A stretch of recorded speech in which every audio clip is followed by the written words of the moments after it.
Transmitiendo Radio C4, conectando y comunicando al cuerpo de Cristo.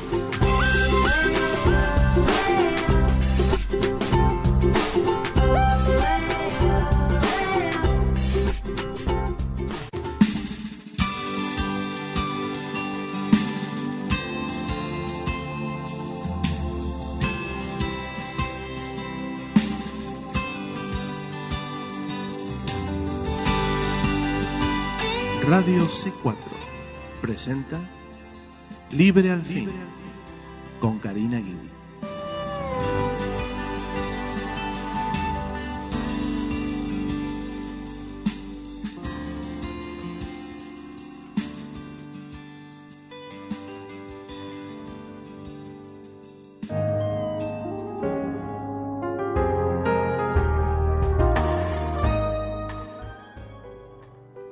Que el Señor les bendiga, queridos hermanos, hermanas en Cristo, familiares y amigos que nos oyen hoy en otro programa de Libre al Fin.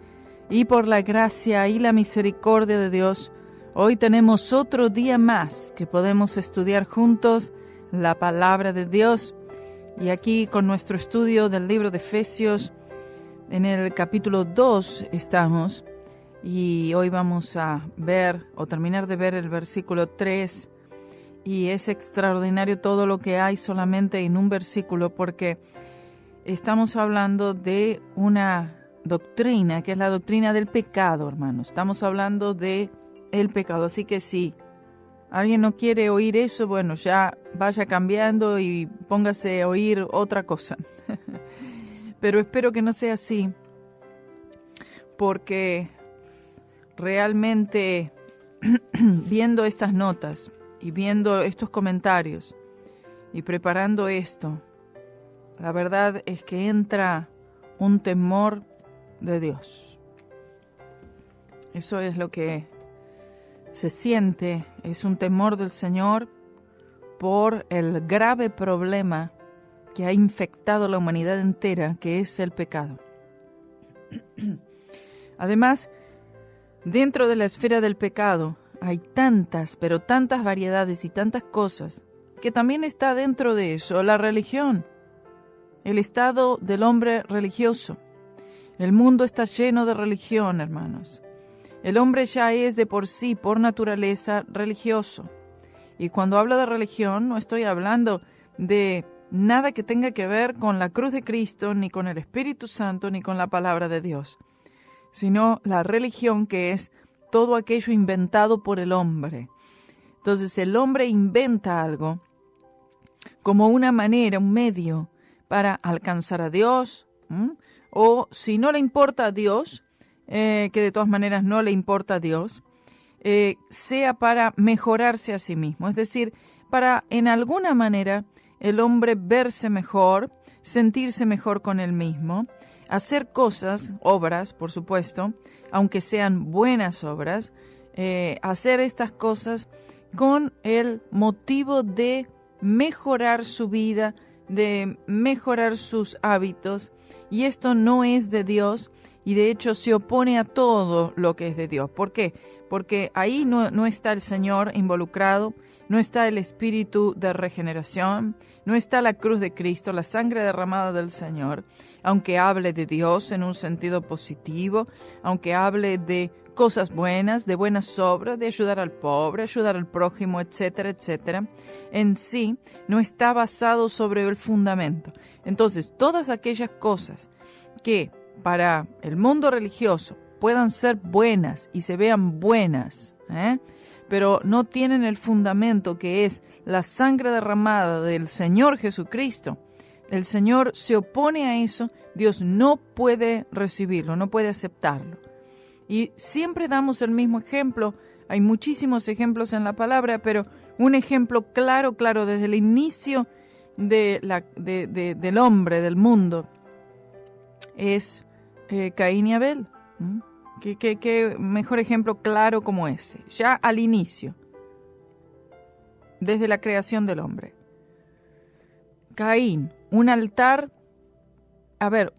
del cual cualquiera diría, qué lindo altar, qué adornado, qué prolijo, qué limpio. Todo se veía en orden, todo se veía en su lugar. Esas frutas, lo que sea que él le quería ofrecer al Señor, estarían perfectamente acomodadas, perfectamente lustradas, colocadas en ese altar que él construyó. Estamos hablando de un esfuerzo personal. Él se esforzó, él preparó, él colocó, él adornó, él embelleció, pero eran todas cosas hechas por su propia cuenta, todo hecho por su propio esfuerzo.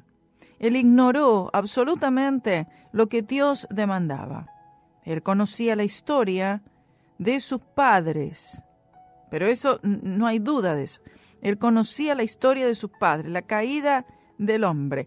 Su padre Adán, su madre Eva, quienes cayeron, quien ella fue engañada, él desobedeció al Señor y comieron de la fruta prohibida del árbol prohibido.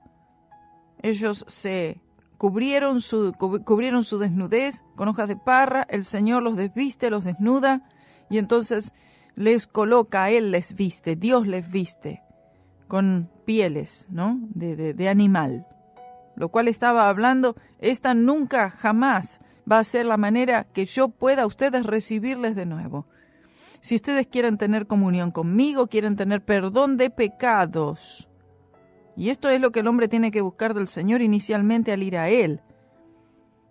Muchos van al Señor inicialmente, van para tener una mejor vida, para que sus problemas sean solucionados, recibir una sanidad, etcétera, etcétera. Y el Señor, Él es poderoso para hacer todo esto y más. Pero el Señor tiene un propósito principal a todos, y es la salvación del alma. Él vino a salvar a pecadores. No vino a salvarnos de la pobreza, Él vino a salvarnos del pecado. Y el pecado trae todas las demás consecuencias. Aquel que se acerca al Señor, aquel que dice, yo necesito de Dios. ¿Necesita de Dios para qué? Medite eso. Pregúntele al incrédulo. No, necesitamos de Dios. Bueno, ¿para qué necesitas a Dios? Bueno, necesito a Dios para que me ayude. Muy bien. ¿Que te ayude en qué? Y que me ayude en mi vida. ¿Qué vida? No hay vida. Sin Cristo no hay vida. Y la ayuda que el hombre necesita es una cirugía mayor. Eso es lo que el hombre necesita. El hombre necesita una intervención quirúrgica que no puede ser realizada por ningún tipo de método aquí en la tierra. Nada. Tiene que ser realizado por el Señor mismo. Algo que Él ya ha provisto, que ha sido su muerte en la cruz. De esta manera, la religión no puede tratar con el problema real del hombre, que es el pecado.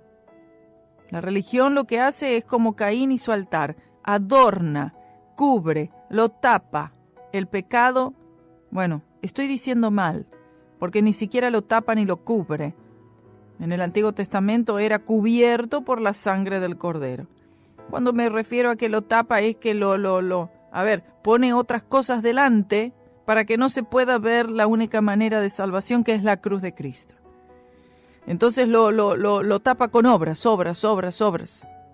Todas buenas obras, ejercicios religiosos, esfuerzos personales. Y eso lo que hace es que no deja ver la manera de Dios, que es la cruz de Cristo. Pero claro, esto hace sentir bien al hombre. Porque el hombre dice, bueno, yo pude lograr algo, yo lo hice, yo lo elaboré, yo lo inventé, esto lo propuse yo. Y el hombre no está para proponerle nada a Dios, porque la propuesta es hecha por Él. Dios es el que propone, y Dios propone una manera de salvación. Dios propone un método, un único remedio, y es Dios el único que puede proponerle al hombre cuál va a ser la manera en la cual el hombre puede ser redimido. ¿Quieren tener relación conmigo, Adán y Eva? Bien, tiene que ser de esta manera, por medio de la sangre derramada de una víctima inocente. No hay registro que Adán y Eva, después de esa ocasión, hubieran ellos levantado altares al Señor. No hay registro de eso. Pero como sea, sus hijos conocían esta información, porque ellos levantaron altares. Cada uno levantó un altar. O sea, estaban los dos en dos situaciones espirituales completamente diferentes. Uno sin creer que necesitara redención ni un salvador, y el otro reconociendo su necesidad de salvación. Por lo tanto, él mató una víctima inocente y Abel, de alguna manera, él entendía que él era pecador y que y una víctima inocente tenía que tomar su lugar. Y esa sangre tenía que ser derramada para que sus pecados fueran perdonados. Sin embargo, Caín no creía nada de todo esto. Él pensó, esto que yo le traigo al Señor es suficiente, no hace falta ir a ese extremo. ¡Qué exagerado! ¡Qué fanático! La sangre, la cruz. No es para tanto. Es un pequeño desvío, es solamente unos malos hábitos que tengo que corregir, pero no es gran cosa. Esto yo lo puedo arreglar así. Le traigo al Señor unas frutas, unas verduras, lo mejor que tenga y el Señor está obligado a reconocer esto, porque le estoy trayendo lo mejor que tengo de mi producción. Oh, bendito Señor. Y esta es la religión, entienda. La religión está constituida por esto. Lo que el hombre le propone a Dios, así sea lo mejor que tenga, todavía el Señor no puede recibirlo. Es duro para el hombre entender esto, porque el hombre le propone al Señor, dice, Señor, yo te traigo esto, mira mis obras. Voy a alimentar a los niños pobres en África, voy y ayudo a esta institución, voy y dono a la Cruz Roja, voy y reparto botellas de agua, no sé. Y le quiero ofrecer eso al Señor, como un medio de expiación.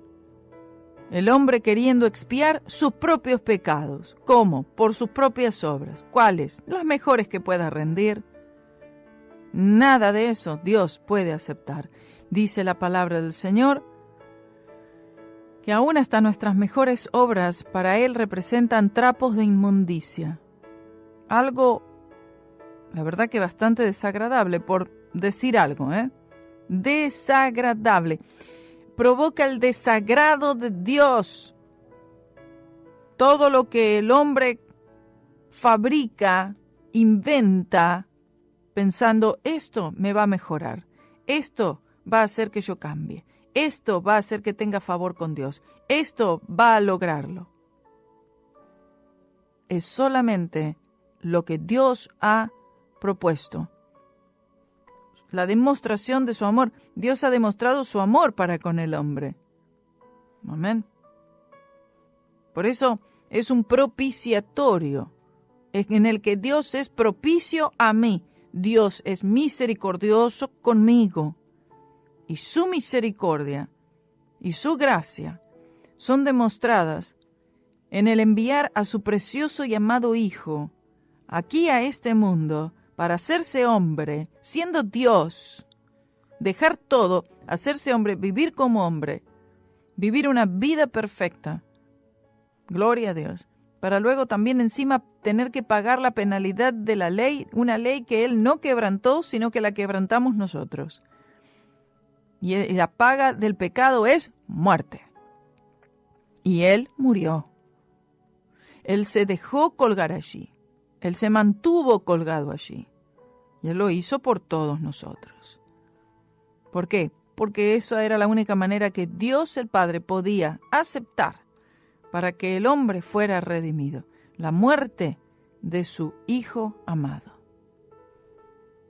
Y por esto es, hermanos, y es que no hay palabras para describir lo horrendo que es para Dios la religión, todo lo que el hombre propone. La religión es aquello inventado por el hombre. Y esto de ninguna manera Dios puede recibirlo. Porque la religión, a fin de cuentas, no está tratando con el problema en sí. No trata con la raíz del problema, que es la naturaleza pecaminosa. y más particularmente la causa del pecado.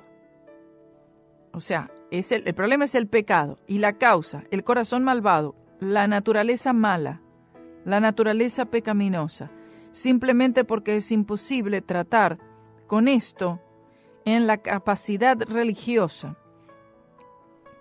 por medio de obras externas, por medio de una situación superficial. El hombre no quiere que se le sugiera que si quiere ser salvo, tiene que pagar, tiene que creer en el precio que pagó Cristo Jesús en la cruz. No dice, no, yo lo puedo resolver. No hace falta tanto así. El hombre no quiere que se le diga que, ni siquiera que se le mencione que toda manera que él propone es insatisfactoria. No quiere. Inclusive todos los sectores de la iglesia moderna, hermanos, que están proponiéndole al Señor, le están llevando al Señor cualquier cosa menos el sacrificio de su Hijo amado. Él dijo, este es mi Hijo amado, en quien tengo complacencia. Me agrado de este y solo de Él, de ningún otro. No se agrada de ti, de mí, de nadie, solo de su Hijo amado. En Él solo tiene complacencia.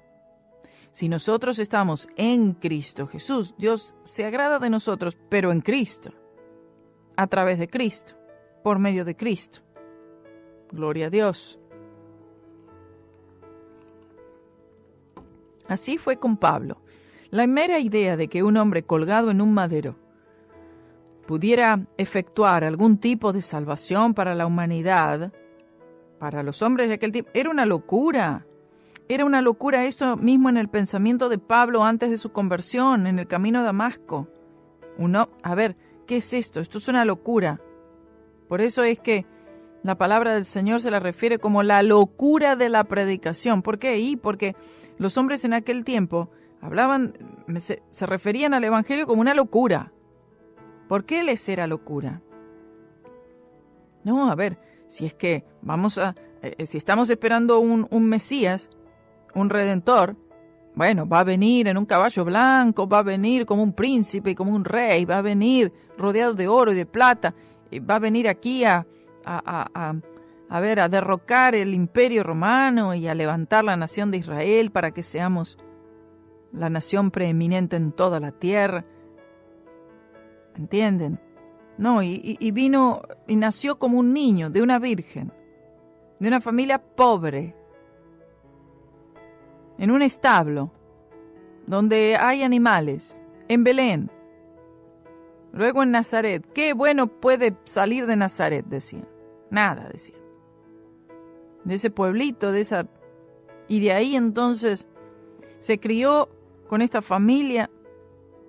María y José tuvieron hijos, se crió con sus hermanos, Santiago, los demás, lo veían y notaban, por supuesto, que algo muy diferente a todos los demás había en él, pero de ahí a reconocerlo como el Salvador del mundo, el Redentor, no. Eso sucedió muchísimo tiempo después. Muchísimo tiempo después, en el que Santiago, finalmente, él ni siquiera se sentía digno de que fuera llamado apóstol, porque él sabía que él no había creído en Jesús, a pesar de haberse criado con él. Tremendo, ¿eh? Ni siquiera su propia familia.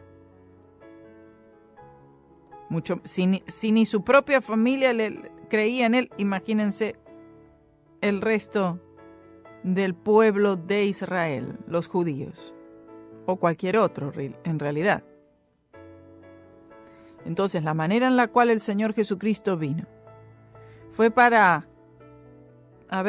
derribar todo pensamiento humano, todas las ideas que ellos tenían. Sí, no, en esa humildad es que vino el Salvador del mundo.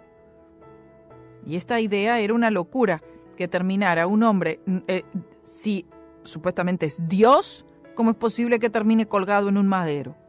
Bájate de ahí Y sálvate tú y sálvanos a nosotros. Si realmente eres Dios.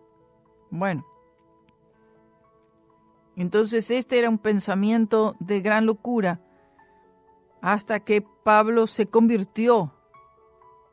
Y el mundo entero también piensa de la misma manera. Un hombre colgado en un madero, ¿ese es Dios? ¿Cómo va a ser Dios? Si fuera Dios, vendría de otra manera, más espectacular, ¿sí? Y todavía hay muchos que están esperando, ¿verdad? Un Cristo y quieren seguir un Cristo. Es decir, se han fabricado un Cristo espectacular. Y quiero que sepan que no existe nada más espectacular que la cruz de Cristo. No hay y no habrá otra señal. Jesús dijo, no les será dada otra señal que esta. La del profeta Jonás. Estaba hablando él de su muerte y resurrección. ¿Por qué? Porque no ha habido mayor demostración del poder de Dios, de la gloria de Dios, desde el del despliegue de majestuosidad de Dios. La salvación del hombre, la cruz de Cristo y la resurrección del Señor Jesucristo, levantado de los muertos. Oh, gloria a Dios. Hemos hablado de esto en los pasajes pasados. El poder de Dios demostrado mayormente que en ningún otro evento, la resurrección de Cristo. Amén. Entonces, uno podría decir, consecuentemente, que toda la religión, en alguna manera, aún la parte del cristianismo que es corrupto, y no se puede negar que gran parte del cristianismo moderno es corrupto. Corrupto desde la jerarquía, corrupto desde las denominaciones, corrupto desde las iglesias, que han adoptado todo tipo de mecanismos religiosos. Son una máquina, una fábrica de hacer religión. Y no se dan cuenta que están negando con esto al Señor Jesucristo. No importa que canten de Cristo, que digan Cristo, pero ¿dónde está la sangre de Cristo Jesús? ¿Dónde está el Cordero para el holocausto? ¿Dónde está en las iglesias modernas? Cuando los católicos instituyen su salvación por las obras, ellos están negando a Cristo. Cuando los adventistas proclaman que es el sábado, ellos están negando a Cristo.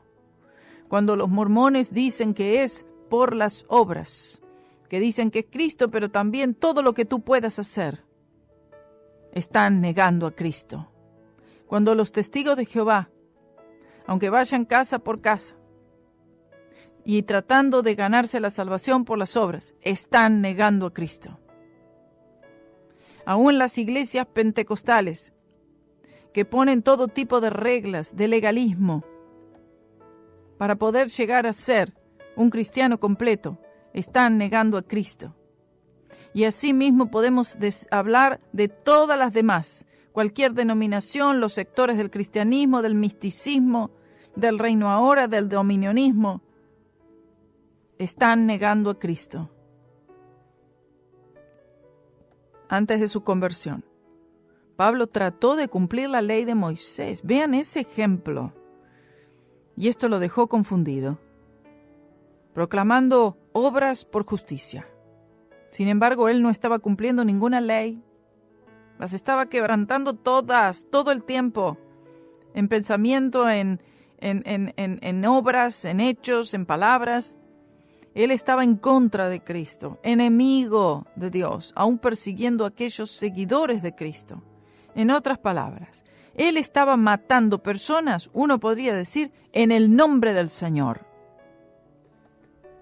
Bueno, tristemente, mucho de la iglesia entra en esta misma categoría. Está haciendo cosas y ellos proclaman que es en el nombre del Señor, cuando en realidad están en contra del Señor. Está llena de reglas, reglamentos, estipulaciones, leyes, mandamientos de hombres, órdenes, todas para un propósito: la autojusticia, la gratificación personal, el crecimiento y llegar a la cima. Y en estos sistemas no hay amor, hay interés, no se confunda, pero amor verdadero no hay. Hay interés, y el interés tiene que ver con el dinero. Así como no había amor en el corazón de Pablo, no, sino hasta que llegó a Cristo. Vemos una transformación, oh, bendito sea su nombre. Un amor por la iglesia, por los creyentes, por los pecadores. Antes solo había odio y condenación, celos y contienda, por la simple razón que Pablo durante aquellos tiempos no conocía a Cristo, no era salvo. Consecuentemente, a pesar de toda su religión, de todos sus esfuerzos, de todo su celo ministerial, y lo mismo es con toda religión, él era, por naturaleza, un hijo de ira. Oh, bendito sea el nombre del Señor. Estos pasajes, hermanos, tienen mucho y son muy fuertes, pero deben ser oídos. El versículo 3, leo, dice nuevamente, entre los cuales también todos nosotros vivimos en otro tiempo, en los deseos de nuestra carne, dice, ¿no? Bueno, sigue diciendo más, pero vamos a dejar hasta ahí. En los deseos de nuestra carne. Los deseos de nuestra carne significa haciendo los deseos de nuestra carne y de la mente, que es el estado del individuo antes de la conversión a Cristo, sin importar cuán religioso sea, cuántas buenas obras haya hecho, qué persona tan amable, en fin. Las palabras deseos de la carne significa los deseos por aquello que es malo, que es dañino, que es prohibido por Dios. Y seguir en esta corriente es llegar a un destino de desastre en que la persona no tiene manera de liberarse a sí misma. Pablo nos da una lista de obras de la carne. Recuerdan en Gálatas capítulo 5 versículos 19 y 20. Allí hay una lista de las obras de la carne, lo que resulta de confiar en la carne, en que la práctica de estas malas obras excluye a uno de la herencia del reino de Dios. Es decir, si la persona insiste en mantenerse en esa práctica de esos pecados y otros, entonces, lamentablemente, se corre el riesgo de ser excluidos de la herencia del reino de los cielos. La frase siguiente en este versículo 3 dice, haciendo la voluntad de la carne y de los pensamientos. Esto está hablando de una atadura profunda. La persona está encadenado, la persona está atada, confinada a seguir la voluntad exclusivamente, no de Dios, sino de la carne y de los pensamientos. Y acá vemos estos dos males juntos, voluntad de la carne y de los pensamientos. Es decir, está la voluntad de la carne, voluntad de los pensamientos. Vamos a ver esto. Número 1, habla de la naturaleza del hombre en general. El apóstol está pegándole al mismo centro de la condición humana, que es la causa del problema humano. Esta naturaleza caída del hombre corre hacia el mal, porque esa es la única dirección en la que puede ir. Estamos hablando de una dirección hacia el mal, dirección hacia la destrucción, dirección directa, aceleradamente hacia el infierno. ¿Entiende? Esta es una dirección y no hay otra. No hay otro lugar por donde salir, no hay ninguna salida. Esta es la única que tiene el hombre debido a la naturaleza pecaminosa. Una sola dirección, que es hacia el mal. Esto es por la naturaleza caída. Por más que él intente, trate de ir hacia otra dirección, de buscar otro camino, no hay otro camino si no es solo el camino de la cruz. El hombre se propone muchos otros caminos. Me dice, al hombre hay un camino que le parece bien, le parece correcto. Esa es la percepción que él tiene, pero es camino de destrucción. Un camino ancho, una puerta ancha, todos por ahí van, la corriente de este mundo, Y entonces está el camino angosto, Cristo Jesús, la puerta. Entonces esto incluye a todos los que no conocen a Cristo, porque Él solo puede cambiar la naturaleza del hombre, lo que sucede con el nuevo nacimiento. Y número 2 es la mente, que es el laboratorio de los pensamientos pervertidos, de las imaginaciones, etcétera, etcétera. Vamos a ir a este punto tras la pausa. En esta frase que estamos viendo ahora, haciendo la voluntad de la carne y de los pensamientos. Tenemos dos males aquí juntos, muy fuertes, muy poderosos, que solo pueden ser detenidos por la sangre de Cristo Jesús. Ya volvemos.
en su presencia voy a estar,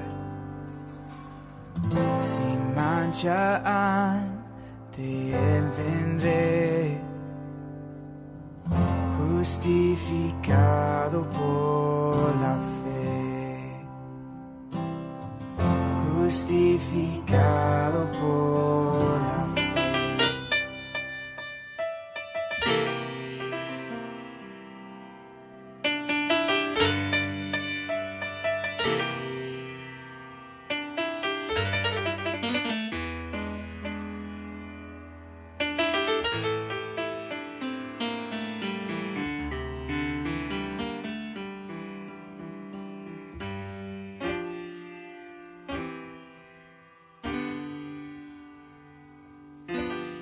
Well, it's here among the shadows.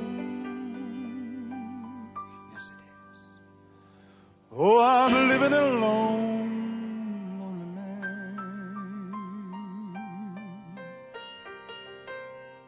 Oh, I'm a stranger and a pilgrim on the moon.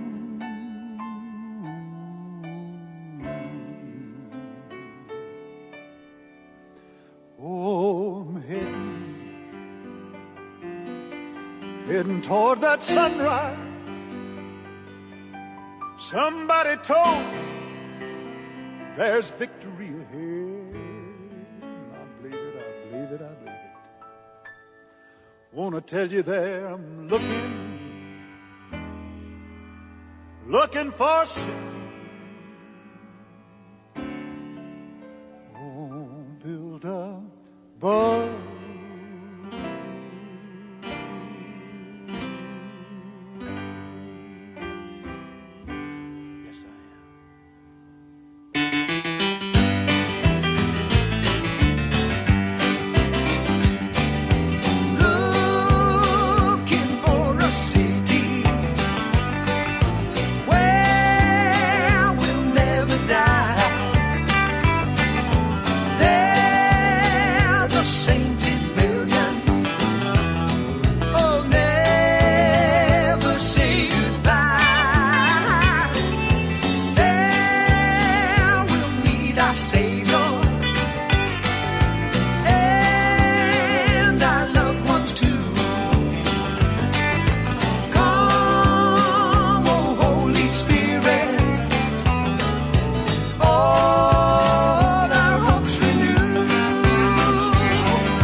This land of danger, going here and there, simply trusting the blessed Savior's love.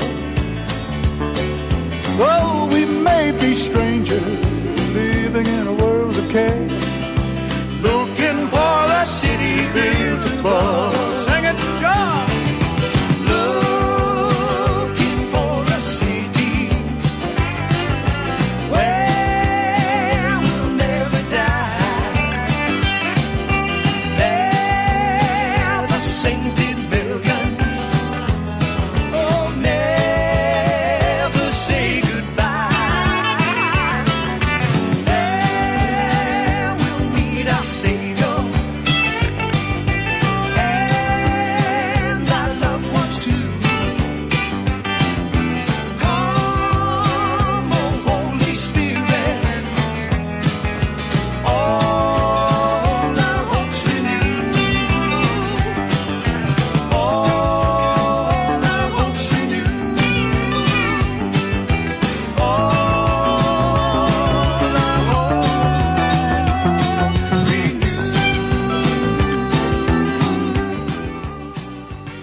Gloria a Dios, estamos de vuelta aquí en Libre al Fin y vamos a ver esta frase, estamos viendo esta frase aquí del versículo 3, que dice, haciendo la voluntad de la carne y de los pensamientos. Ven, aquí tenemos dos cosas.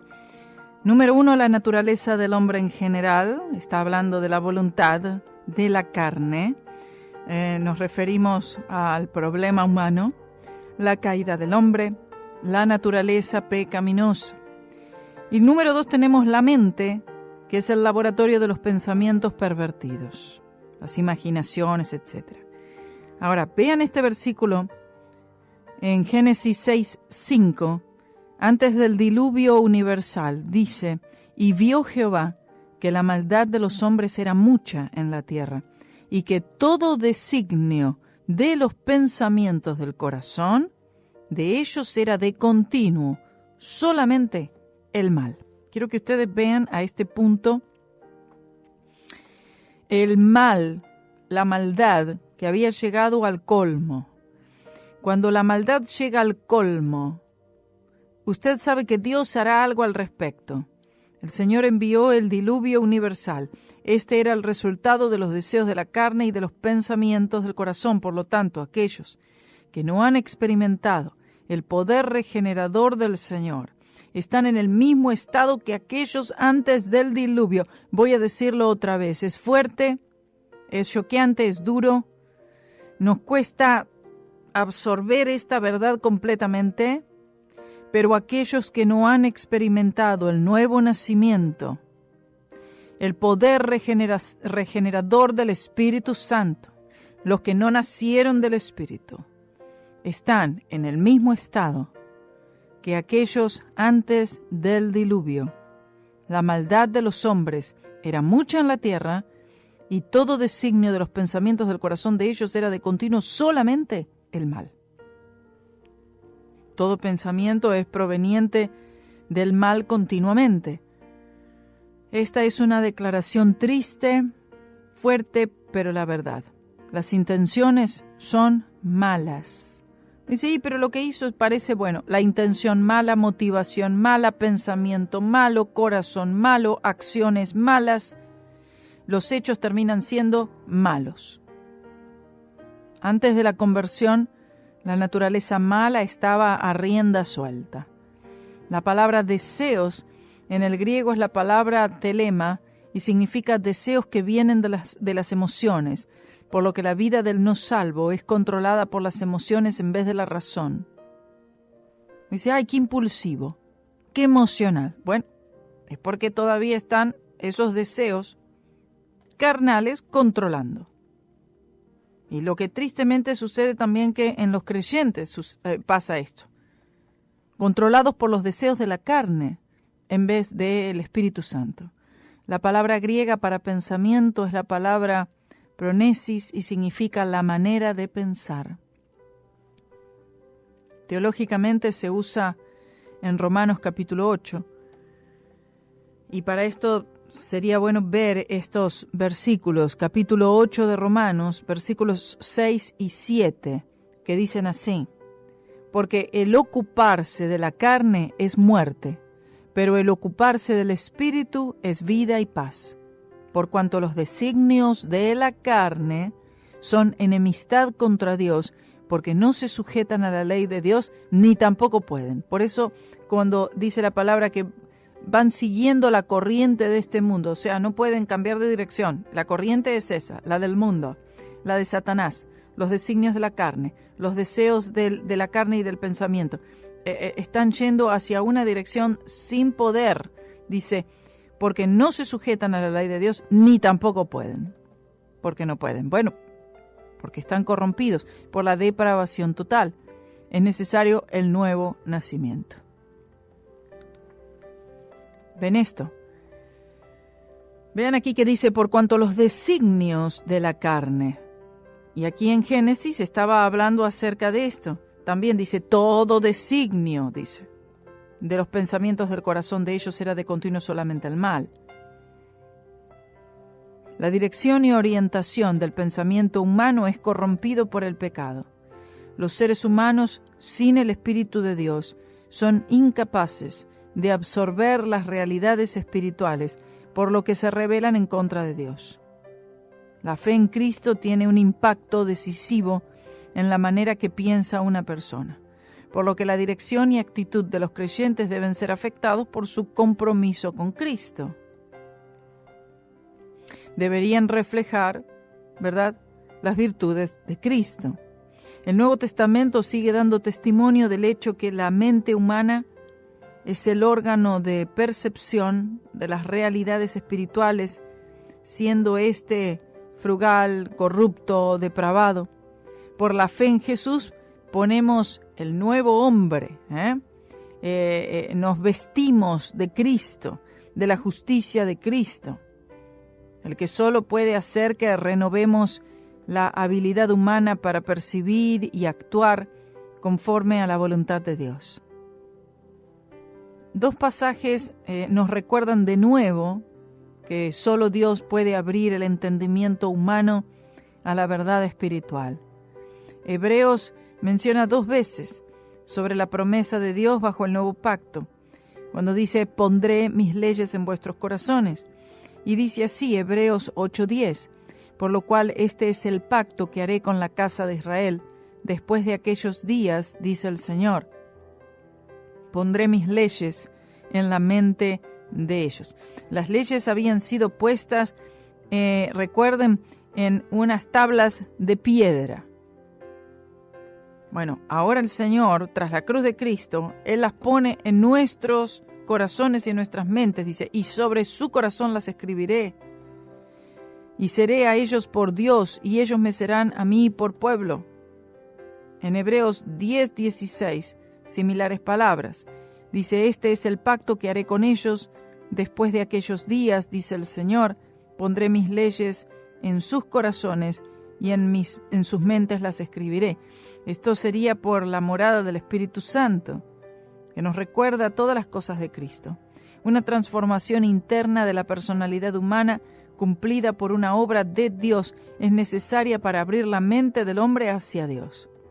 Esto es por lo que Pablo enfoca sus oraciones hacia los pensamientos de los creyentes efesios, para que ellos sean alumbrados y así puedan conocer la esperanza a la cual fueron llamados, en Efesios 1:18. La humanidad pecadora ha perdido la habilidad de percibir la verdad acerca de Dios. Y de hecho la mente natural es hostil hacia Dios. Está en enemistad contra Dios. Nos dice Romanos 8:6. La capacidad para percibir ha sido corrompida e inutilizada mediante la elección del hombre a no responder a la revelación de Dios. Aún el órgano de la percepción es torcido y oscurecido, enajenado de Dios. La solución se encuentra solo en la renovación del entendimiento, una renovación que viene como resultado de una fe comprometida con Cristo Jesús. Solo cuando Dios cambia completamente nuestro pensamiento es que somos capaces de, por la fe, responder al Evangelio y empezar a absorber la realidad según la sabiduría de Dios y su revelación. El final de este versículo 3 del capítulo 2 de Efesios, dice, y éramos por naturaleza hijos de ira, lo mismo que los demás. Significa que nuestra condición totalmente depravada antes de la salvación era una continua, desde nacimiento, y sin cesar de estar en esa condición. La palabra hijos enfatiza la conexión del nacimiento, lo que se refiere al pecado original, pasando a todos por la caída de Adán, siendo transferido el pecado original a toda la raza humana, desde el momento del nacimiento. Por eso David dice, en pecado me concibió mi madre. No estaba queriendo decir que su madre había cometido pecado con hombres, estaba diciendo que él nació ya con esta inclinación al pecado desde el nacimiento. Dice, por naturaleza, dice, hijos de ira. Entonces, por más que nosotros querramos ver al hombre a gente, personas que conocemos, que no han nacido de nuevo, y decimos, bueno, no es para tanto, están bien. Tratan de vivir lo mejor que pueden, son buenas personas. No, dice, por naturaleza, hijos de ira. Se refiere a lo que es el hombre. Y en realidad que desde su nacimiento tiene una naturaleza de impiedad que no puede ser cambiada por nada que el hombre haga, nada que deje de hacer, sin importar sus esfuerzos. De hecho, los esfuerzos del hombre para mejorar su condición, siendo estos esfuerzos dentro de lo que es la religión, solo provocan la ira de Dios. En vez de mejorar la situación, la empeoran. El autor de Hebreos dijo, porque sin fe es imposible agradar a Dios. Hebreos 11:6. Imposible, es imposible. No hay manera de agradar a Dios si no es por fe. ¿Qué tipo de fe? Bueno, aquí se está hablando de lo que Dios hizo para salvar la raza humana perdida, que es el sacrificio de su único Hijo, el Señor Jesucristo. Y esta es la fe de la que hablaba el apóstol Pablo, y de hecho la única fe que Dios reconocerá. Toda fe debe estar anclada en la cruz de Cristo. Y esta es la única manera para salir de este dilema, porque, como es obvio, la naturaleza de una persona no puede ser cambiada por nada que sea hecho externamente, superficialmente. Tiene que producirse un cambio milagroso en el corazón que solo sucede por la gracia salvadora de Dios, lo que Jesús llamó nacer de nuevo. Es necesario que nazcas de nuevo. La ira mencionada aquí por Pablo es la ira santa por el pecado. Cuando hablamos de pecado siempre incurre el juicio de Dios, de una manera u otra. Y esta frase es fuerte. Cuando hablamos de pecado, es decir, el pecado, siempre va a incurrir, siempre va a traer, de una manera u otra, en un grado u otro, el juicio de Dios. Ahora, este juicio cayó sobre Cristo, ¿cierto? Él cargó el juicio, Él llevó este juicio. Era para nosotros, pero lo recibió Él. Entonces, el pecador tiene que reconocer al Señor Jesucristo como el Salvador de sus vidas, lo que Él hizo en la cruz, poner su fe y confianza allí. De lo contrario, este juicio, cae sobre Él, sobre el pecador no arrepentido. La parábola del Hijo Pródigo presenta este excelente ejemplo. Las manifestaciones de los deseos carnales y prácticas carnales son bien ejemplificadas en la conducta del Hijo Pródigo en la parábola de Cristo, mientras que los deseos malvados y actitudes del pensamiento son igualmente ejemplificadas por los pecados de la mente, pensamiento o espíritu, que caracteriza el hijo mayor. Estos últimos son a menudo más viciosos, más devastadores que el primero. En esta parábola, el hijo más joven encontró la restauración y perdón del Padre, mientras que el hijo mayor, que representa los pecados del espíritu, no quería entrar en la celebración por haber vuelto, su hermano. Al observar esto, no podemos suponer que todos tales deseos del hombre no se manifestarán en el tipo de indulgencias groseras del hijo pródigo, es decir, no significa que todos los deseos malos van a manifestarse en ese tipo de pecados, ¿no? Terribles pecados cometidos por el hijo pródigo, o el paganismo del primer siglo o del presente siglo.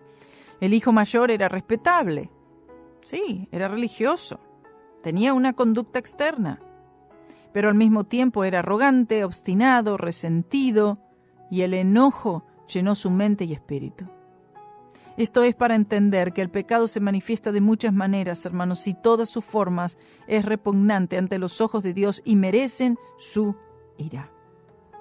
Romanos 9:22 dice, ¿y qué? Si Dios, queriendo mostrar su ira y hacer notorio su poder, soportó con mucha paciencia los vasos de ira preparados para destrucción. ¿Por qué es que la ley trae juicio? Porque la ley demanda una obediencia perfecta. Cuando hay desobediencia, son ejecutados sus juicios y penalidades, poniendo al ofensor ante la ira de Dios. Es solo por medio de la misericordia, la única provisión del Evangelio, que es Jesucristo el Señor, para dejar de ser objetos de ira y ser receptores de su gracia. Gloria sea al nombre del Señor, por cuanto ha establecido un día en el cual juzgará al mundo con justicia, por aquel varón a quien designó, dando fe a todos con haberle levantado de los muertos. A Dios sea la gloria. Gracias, hermanos, por acompañarnos y que el Señor les bendiga.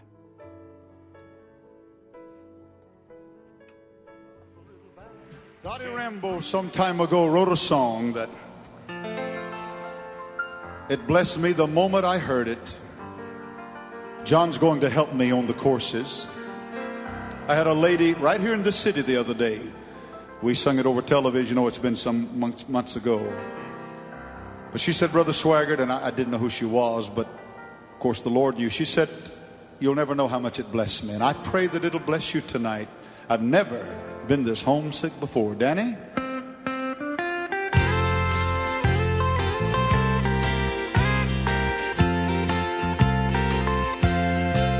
Well, there's a light in the window, the table spread in splendor, someone standing by open door. I can see a crystal river, it must be near forever. Never been this so homesick before. I see the bright light shine. Now it's just about a home time, and I can see my father standing by the door. This world has been a wilderness, and I'm ready for deliverance. Lord, I've never been this homesick before.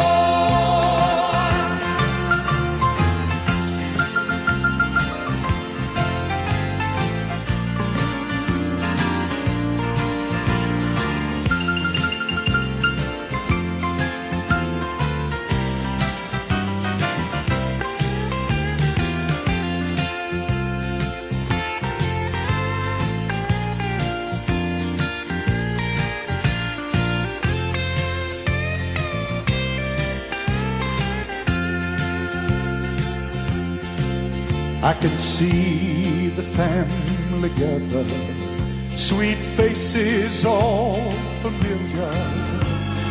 No one's old or feeble anymore. Oh, my lonesome heart, it's crying, gonna spread my wings for flying. Never been this so homesick before. Sing it, John. Well, I see the bright light shine. Now it's just